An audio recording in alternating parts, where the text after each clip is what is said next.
চি চি চি, ছাগলটা মরে গেল। 60,000 গো, পানিতে চলে গেল।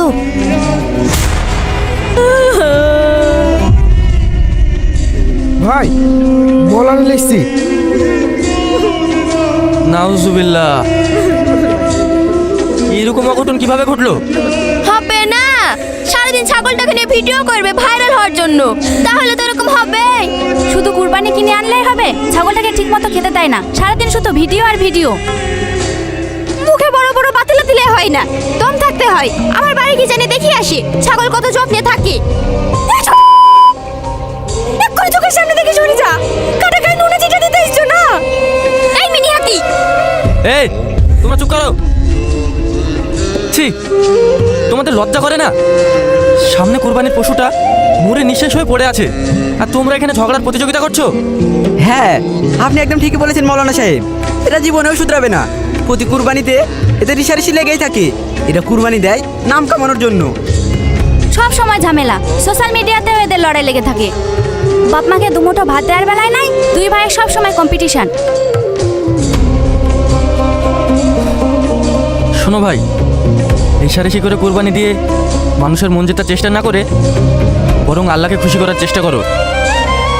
আর তোমরা তো জানোই, বাবা মায়ের পায়ের নিচে সন্তানের বেহেস, আর তোমরা সে বাবা মাকে অবহেলা করছো। তোমরা কি মনে করেছো তোমাদের ইবাদত কবুল হবে? আপনি এসব কি বলছেন? আমি ঠিকই বলছি ভাই। কুরবানির প্রকৃত অর্থ হলো মানুষের মন জেতা নয়, আল্লাহর রাস্তায় নিজের হিংসা, অহংকার সমস্ত কিছুকে কুরবান করাই হলো কুরবানি। আর যে অহংকারের নেশায় তোমরা তোমাদের বাবা মাকে ভুলে গেছো। এখনো সময় আছে, তোমরা দুই ভাইয়ে তোমাদের আব্বু মাকে ফিরিয়ে নিয়ে এসো।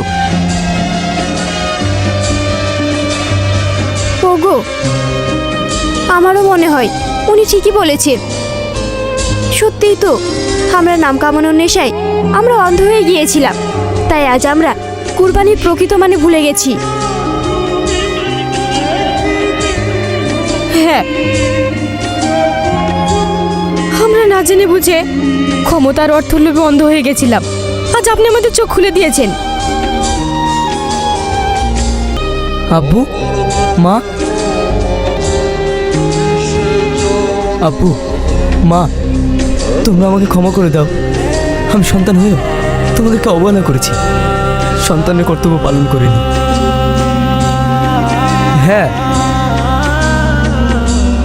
আমরা দুই ভাই শুধু সব কিছু নিয়ে কম্পিটিশন করেছি, আর আব্বু মা বোনের কথা ভুলে গিয়েছি। তোমরা আমাদের ক্ষমা করে দাও।